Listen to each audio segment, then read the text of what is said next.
I was hoping you'd exaggerate. Anyway, I can apologize and redeem myself. Yes, dinner.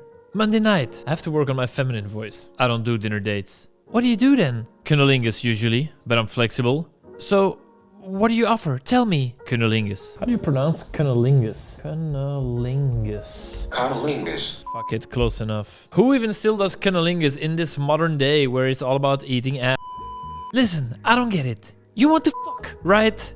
If you do, offer me a time and place. I don't play games, I prefer to get straight to the point. Well, it's not always that clear. Do you ever feel uncertain whether a woman wants to sleep with you? In this video, you'll discover why they rarely clearly tell you what they want. And I'll give you 4 subtle signals that most guys miss that indicate that she wants to jump you. My advice comes from over 10 years of dating coach experience by now, and the tips that I'm about to give you have helped countless of men get one-night stands, relationships, or even marriages. And I must say, I'm butthurt. The amount of guys I've seen graduate from my program and then get married to a girl they met in the program, and I haven't been invited to the wedding. Come on, guys, just give me some free tiramisu. If you have trouble reading women's signals, you're not alone, and the fact that you're watching this video is a good thing because you are avoiding awkward situations like jail time. And this isn't manipulative macho advice, it's about ensuring you're on the same wavelength with respect. A lot of it starts because in our society, women are still judged for being open about casual sex. And women know this, so they often hide their true intentions. This makes it harder for you to know whether she wants more than just a nice chat. But with the signs I'll share, you will be more able to gauge if she even wants you, and if so, how much. And at the end, I'll share one crucial line that you can use to get to the bedroom faster. Sign number 1, ambiguity. Unlike us men, a woman's way of flirting is way more subtle. You could see it like fishing. She casts a bait, patiently waits, make sure there's a real high quality catch there, double checks, triple checks, and then even when she's quite sure, she'll very slowly reel him in. She smiles, she makes eye contact, she drops vague comments to see if you'll get the hint. It's all about subtle cues. Man's flirting, on the other hand, is more like hunting. Straight to the point, aim and shoot, with an oversized shotgun. Think of guys on Tinder. Hey, you're cute. And then, no matter what she responds, the guy doesn't even read it. He's just gonna ask her out on a date anyway. If a woman suddenly opens the door for a flirty conversation, you have to pay attention. Women rarely speak openly about sexual desires. What they do instead is using ambiguity, some vagueness to test the vibe. In other words, she's likely to be indirect rather than direct. What obvious hints have you missed from a woman? I'll start. If I had a nickel for every time I misunderstood my vibrator has run out of batteries, I would have 2 nickels. But it's weird that I let it happen twice. But what do you do if you actually get the hint, like the ones the vibrator guy missed? Very, very crucial. Enjoy the atmosphere. Go with it just a little bit, but don't jump. So going back to the Reddit guy, let's say a girl on an online dating app is like, oh, my vibrators run out of batteries. The pouncing, the jumping, that would be saying anything along the lines of, oh, why don't you use me instead? I'm sure there are solutions to that problem, but why don't you try full abstinence for a month or 3? That's when you don't jump, when you play with the vibe. And in handling the situation as such, you show that you understand the subtle dance of sexuality. And you're not just some buffoon that jumps on the first opportunity full force after 0 seconds of thinking. But if you stay subtle, you can add a really exciting edge to the conversation, and unfortunately most men never grab these opportunities because they never learned these skills from anyone. Click the stuff in my video description. No, seriously, click the stuff in the video description. It's good stuff. It's free. Let me mail you some stories, some tips. Let's flirt a little bit in your inbox. Sign number 2, birth control. Sometimes a woman might subtly, seemingly randomly mention something about anti-conception, condoms, the pill, the little spiral thing. She mentioned some annoying ex that didn't want to use condoms. It might just be part of the conversation. Maybe that was the topic you had been discussing for a week straight, but it might also be a subtle cue. Oftentimes in moments like these, she is testing your opinion. She's gauging your interest levels. she likely wouldn't bring up these sexual topics if she's not interested in anything sexual with you at all.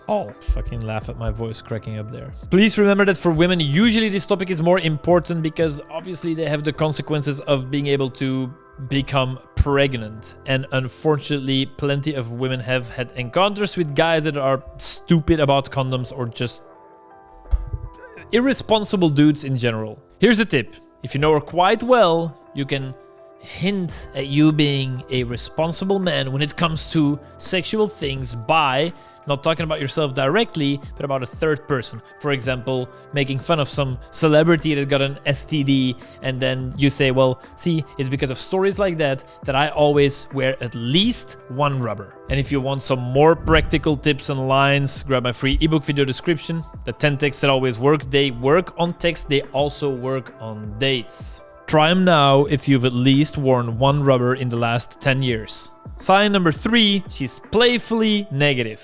This is the most subtle and therefore the most dangerous, but also one I love so much because it destroys 90% of guys. But if you get it, you're gonna get it. You know what I'm saying? In all seriousness, pay attention because you can avoid confusing situations around consent if you thoroughly understand what's going on here. I remember when I was younger, something that was often said was like, oh yeah, when a girl says no, she means yes. And by now, I think it's pretty clear that we all understand that that's horrible advice that lands you in jail. Now, the tricky part is that a lot of flirting involves a subtle play between attracting and repelling, between pulling and pushing.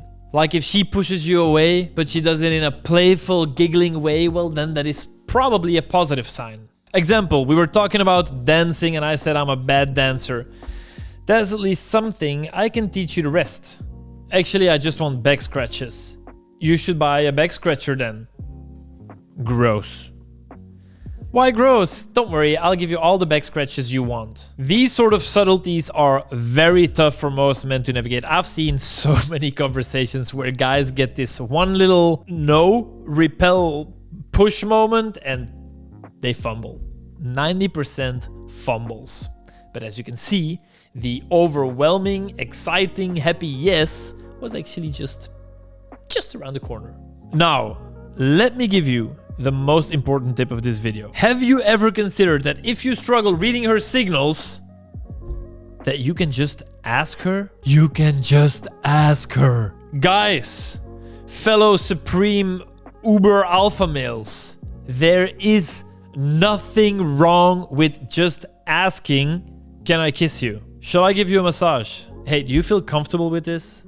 Until you become really good at reading the girl and thoroughly understanding the situation, just ask.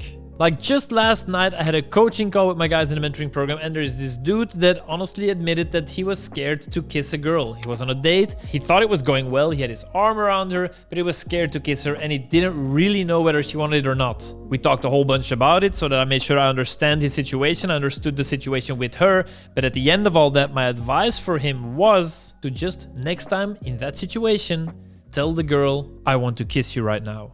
Guys, if you read the situation correct and there is a good vibe, the girl will highly likely either say, well, then maybe you should do it, or any variation on that, or she'll smile or close her eyes or come a bit closer. If not, she might tell you it's not a good idea, or you'll get some non-positive facial expression. If you're still unsure, a good tip, by the way, is to always go in for the kiss slowly so that the girl has plenty of time to dodge if she doesn't feel like it. And by the way, in my experience, a lot of you guys looking for dating advice tend to be more on the nice guy side of things. And by the time that you guys realize a girl is into you, it's been like super obvious. So when you do say something like, I want to kiss you right now, the reply from her side is most often positive. And last but definitely not least, the fourth sign, body language, and a very important detail that all you want to be puas miss when it comes to body language. Guys, body language can reveal a lot about how someone feels, but it can also be super ambiguous, kind of misleading.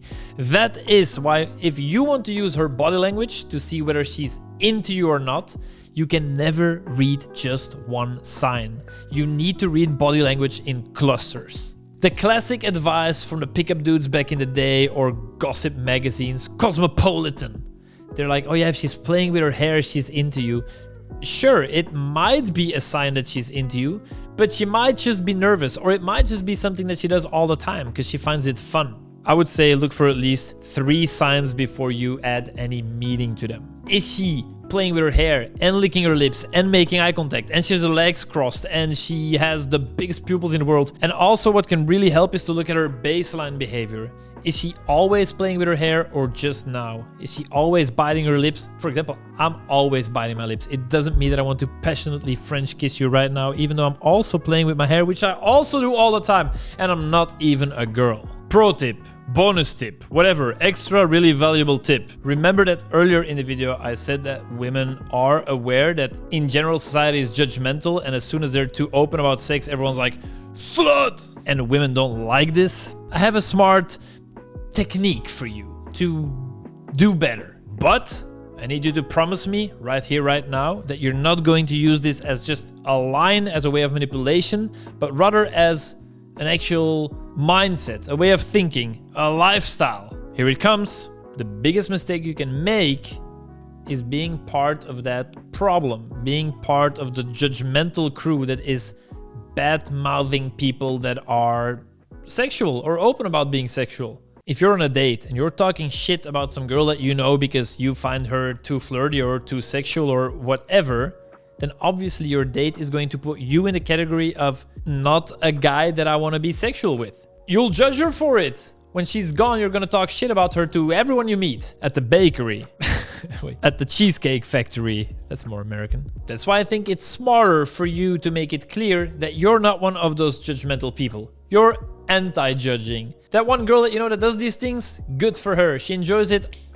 More strength to you. Or you could say, hey, you know what? I think that people that judge others for being sexual are secretly just frustrated. And remember, guys, a gentleman will enjoy his experiences, but he will keep them discreet. A gentleman will get laid more often than someone who keeps running their mouth. And this applies to what happens in the bedroom too. If you want to master sexual tension over text, then I advise you to watch this video because it's going to give you more results by giving you some very practical advice.